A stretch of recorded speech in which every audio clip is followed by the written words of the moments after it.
Niluto ni Bubit. Actually, what we do with cooking banana is, what we do with it is, I'll show you so I can talk to you.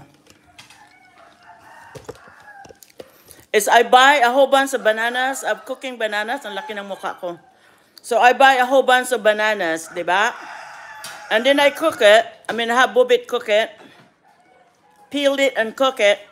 Put in a Ziploc bag and freeze it. So that's what we do. And then whenever we need some of it, we just warm it up. So, bibili kami ng maraming cooking bananas, yung saba.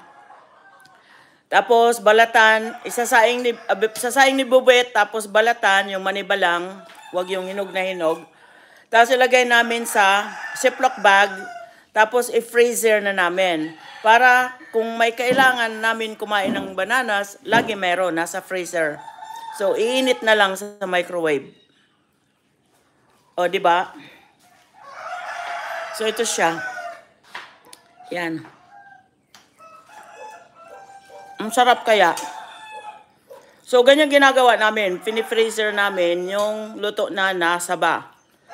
Para whenever we need it, meron available palagi.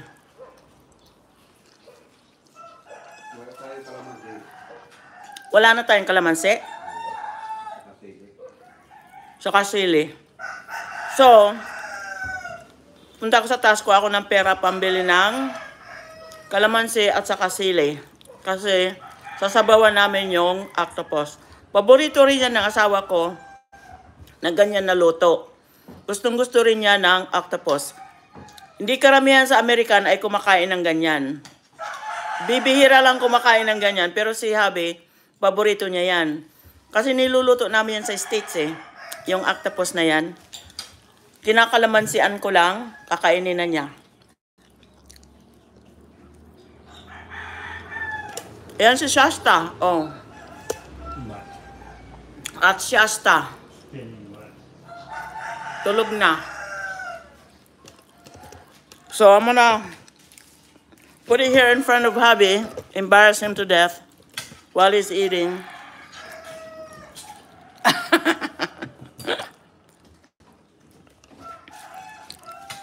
Ayan. Kukuha lang ako ng pera. Hala.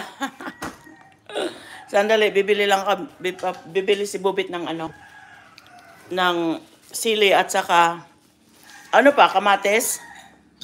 Sili, kamatis, saka kalamansi. Shasta is not hyper. No, not anymore. She's too old na. Nakagutom. Wala ng kamatis.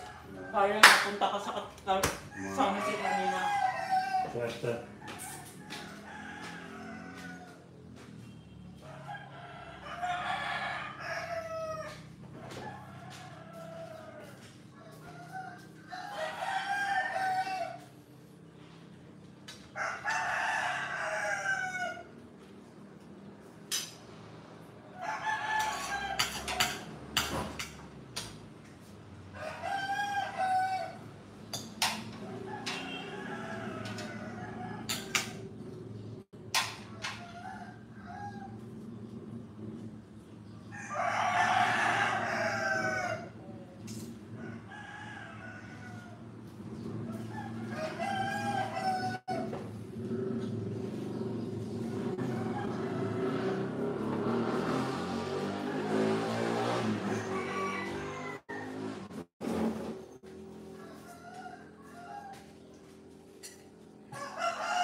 Damihan mo kalamansi.